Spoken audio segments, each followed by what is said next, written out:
আমরা আপনাদের কাছে এসেছি আজকে একটি বিশেষ অনুষ্ঠানে, কিন্তু আমাদের সমস্ত কর্মীরা এই বিশ্বাস রাখুন, এই নির্বাচনটার কোনো রাজনৈতিক দলের হাতে নেই।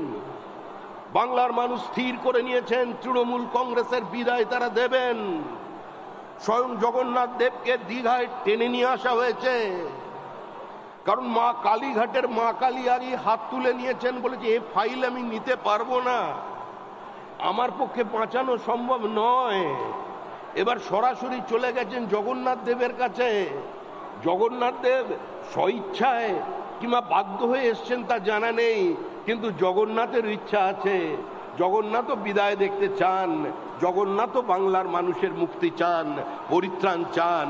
তাই ওই দীঘাতেই, পূর্ব মেদিনীপুরে, ওই যেখানে ভারত প্রথম স্বাধীন সরকার তৈরি করেছিল, তাম্রলিপ্ত সরকার, ওই ঐতিহাসিক মাটিতেই ওই বঙ্গোপসাগরে তৃণমূলের বিসর্জন হবে। তৃণমূল হারছে, তৃণমূল হারতে চলেছে, তৃণমূলের সামনে অন্য কোনো পথ খোলা নেই। মমতা বন্দ্যোপাধ্যায়ের আর কোনো হোর্ডিং নেই, সততার প্রতীক। এটা বিজেপি বলছে না, তৃণমূল কংগ্রেসই বিশ্বাস করে না। তৃণমূল কংগ্রেস আর কোনোদিন কোনো পোস্টার লাগাচ্ছে না সততার প্রতীক বলে। মনে করুন, মমতা বন্দ্যোপাধ্যায় রেলমন্ত্রী, প্রধানমন্ত্রী অটল বিহারী বাজপেয়ী কংগ্রেসের তোলা মিথ্যা অভিযোগ জর্জ ফার্নান্ডেজের বিরুদ্ধে মন্ত্রিসভা থেকে পদত্যাগ করলেন। কলকাতায় হোর্ডিং লাগলো, ক্ষমতা নয় সততা, দেখিয়ে দিল মমতা। আজকে সেই সততার প্রতিমূর্তিকে বাংলার মানুষের সামনে নতুন করে বলবার কোনো প্রয়োজন নেই। একটা দল একটা সমাজকে বাজার বানিয়ে দিয়েছে, যেখানে আলু পটলের মতো চাকরি বিক্রি হচ্ছে, মেধা প্রতারিত হচ্ছে। সেই বাংলার মানুষকে আজকে মুক্তি দেবার জন্যই আজকে বিজেপি বদ্ধপরিকর। নরেন্দ্র মোদীর নেতৃত্বে সারা ভারতবর্ষে আমাদের পার্শ্ববর্তী রাজ্যগুলোর চেহারা বদলে গেছে। আজকে আসামের ইনফ্রাস্ট্রাকচার দেখুন, ত্রিপুরা দেখুন, ঝাড়খণ্ড দেখুন, আর পশ্চিমবঙ্গকে দেখুন। কেন্দ্রের কোনো পরিকল্পনা এখানে বাস্তবায়িত হচ্ছে না। পিএম জনধন প্রকল্প, পিএম বিশ্বকর্মা, পিএম শ্রী পশ্চিমবঙ্গে নেই। পিএম সূর্যঘর পশ্চিমবঙ্গে মমতা বন্দ্যোপাধ্যায় বাস্তবায়িত করতে দিচ্ছেন না। পশ্চিম মেদিনীপুর, ঝাড়গ্রাম, বাঁকুড়ায় বিপুল ম্যাঙ্গানিজের ভান্ডার তৈরি হয়েছে। ময়েল বারবার জানাচ্ছে রাজ্য সরকারকে যে ইট রিকোয়ার্স জয়েন্ট অ্যাকশন। রাজ্য সরকার এবং কেন্দ্র সরকারের যৌথ উদ্যোগে আজকে ম্যাঙ্গানিজ তুললে গোটা পশ্চিমবঙ্গের ওই জঙ্গলমহলের সম্পূর্ণ আর্থসামাজিক ব্যবস্থা বদলে যেতে পারে। আজকে মমতা বন্দ্যোপাধ্যায়ের সরকার সে পথে হাঁটছেন না। উত্তর 24 পরগনায় 100 স্কোয়ার কিলোমিটার জমি তেলের উপর ভাসছি আমরা। We are sitting on the hotbed of oil.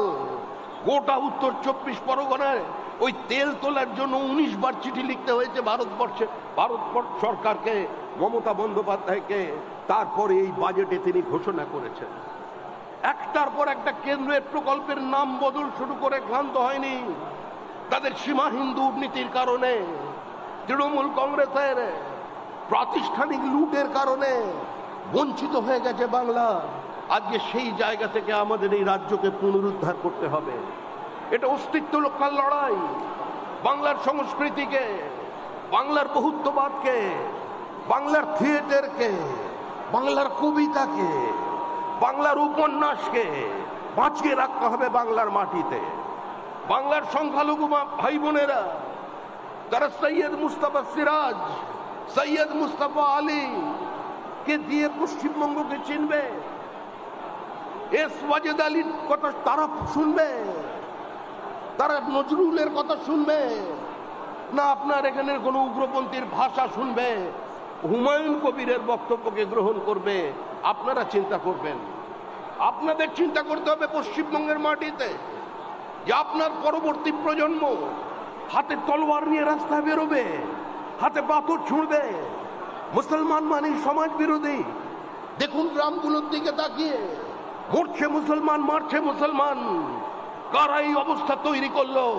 যারা আমাদের ভোট দিচ্ছেন না, যারা আমাদের থেকে দূরে থাকছেন, আপনারা প্রয়োজন যদি মনে করেন বিজেপিকে অচ্ছুত অস্পৃশ্য মনে করেন, আপনারা ভোট দয়া করে দেবেন না। কিন্তু আপনারা আয়নার সামনে দাঁড়িয়ে নিজেকে প্রশ্ন করুন, গত 3 বছরে পশ্চিমবঙ্গে যত খুন হয়েছে তার মধ্যে মুসলমানের সংখ্যা কত?